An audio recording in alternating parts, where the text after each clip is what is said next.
ऐसा कहा जाता है कि बेटा कुबेटा हो सकता है, बेटी कुबेटी हो सकती है, लेकिन माता कुमाता कभी नहीं हो सकती है। लेकिन आज की कहानी में ठीक इसके विपरीत होता है। माँ अपनी हवस के लिए कैसे कुमाता बन जाती है। माँ अपने प्रेमी के साथ संबंध बनाती है। संबंध बनाते जब माँ का एक 8 वर्षीय बेटी देख लेती है तो वह अपने प्रेमी संग मिलकर पहले बेटी का रेप करवाती है और फिर अपने प्रेमी से उसे मरवा देती है। इस पूरा वीडियो को देखने के बाद यकीनन आपकी भी आंखें शर्म से नीचे झुक जाएगी। नमस्कार, मेरा नाम है अखिलेश, आप देख रहे हैं क्राइम संग्रह। आज की ये घटना है दिल्ली के दरियागंज थाना क्षेत्र की। 5 अगस्त 2022 की सुबह 9 बजे एक पति पत्नी रोते बिलखते दरियागंज थाना में पहुंचते हैं। वह थानेदार से बताते हैं कि साहब, मेरी बेटी कल रात मेरे साथ खाना खाकर सोई, लेकिन वह रात से ही घर से लापता है। ऐसा लग रहा है कि मेरी बेटी को किसी ने किडनैप कर लिया है। फिर दरियागंज थाने का एसएचओ इस पूरी मामला को गंभीरता से लेकर एक रिपोर्ट तैयार करता है और रिपोर्ट के आधार पर उस बच्ची की छानबीन शुरू कर देता है।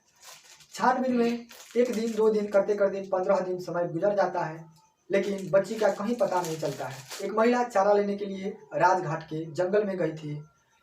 तभी उसे वहां जंगल में एक लड़की का शव दिखता है। जब वह शव के पास जाती है तो शव आधा सड़ा सा दिख रहा था।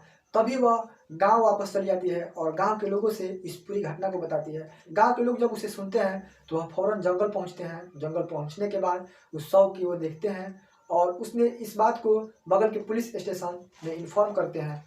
फिर राजघाट के बगल के पुलिस स्टेशन के एसएचओ इस पूरी घटना को दरियागंज के एसएचओ को बताते हैं। फौरन दरियागंज के एसएचओ वहां पे पहुंचते हैं और इस पूरी जब उस लड़की को शव को लेकर पोस्टमार्टम के लिए भेजते हैं और उस शव को माता पिता को बुलाकर शिनाख्त करवाते हैं। तो माता पिता का जवाब आता है कि साहब, यही मेरी बेटी का शव है।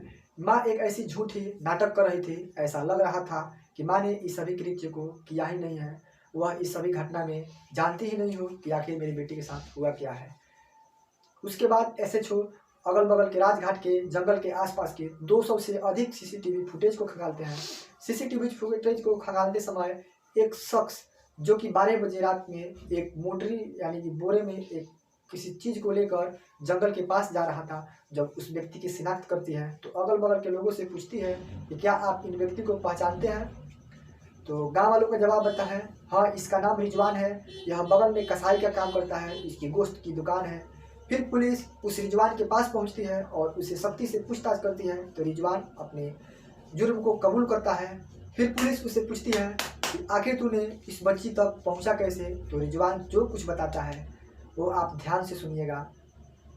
रिजवान बताता है कि मैं दुकान चलाकर डेली शाम को 4 से 5 बजे के आसपास मैं उधर शराब की भट्टी पर जाता था। शराब पीकर जब वापस लौटता था तो उसी रास्ते में एक महिला मुझे दिखती थी। देखते ही देखते उस महिला से मुझे प्यार हो गया और उसे संबंध भी बढ़ने लगे। अगस्त की शाम 7 बजे मैं भट्टी पर दारू पीने गया था।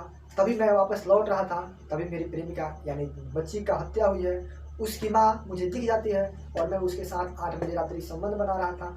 तभी उसकी 8 वर्षीय बेटी हम दोनों को देख लेती है। फिर उसकी माँ, जिसकी नाम थी रीता, वो बोलती है कि बेटी अब देख ली है, अब इसे हम दोनों के रास्तों से हटाना ही होगा, नहीं तो ये पूरी घटना को पति से बता देंगे। फिर मैं उसके साथ मुंह में कपड़ा डालकर उसके साथ रेप करता हूँ और उसको हत्या कर बगल के जंगल में फेंक देता हूँ। पुलिस इन सभी बातों को सुनकर सख्त से सख्त धारा में एक रिपोर्ट तैयार करती है और उस आरोपी रिजवान को गिरफ्तार कर जेल डाल देती है। फिर अगले दिन पुलिस उस आरोपी महिला को भी उठाकर जेल में डाल देती है। दोस्तों, इस पूरी घटना में रिजवान और उसकी लड़की के माता को कौन सी सजा मिलनी चाहिए, आप कमेंट करके जरूर बताइएगा। यदि वीडियो आपको थोड़ा सा भी अच्छा लगा हो तो चैनल को सब्सक्राइब कर वीडियो को लाइक कर दीजिएगा। जय हिंद।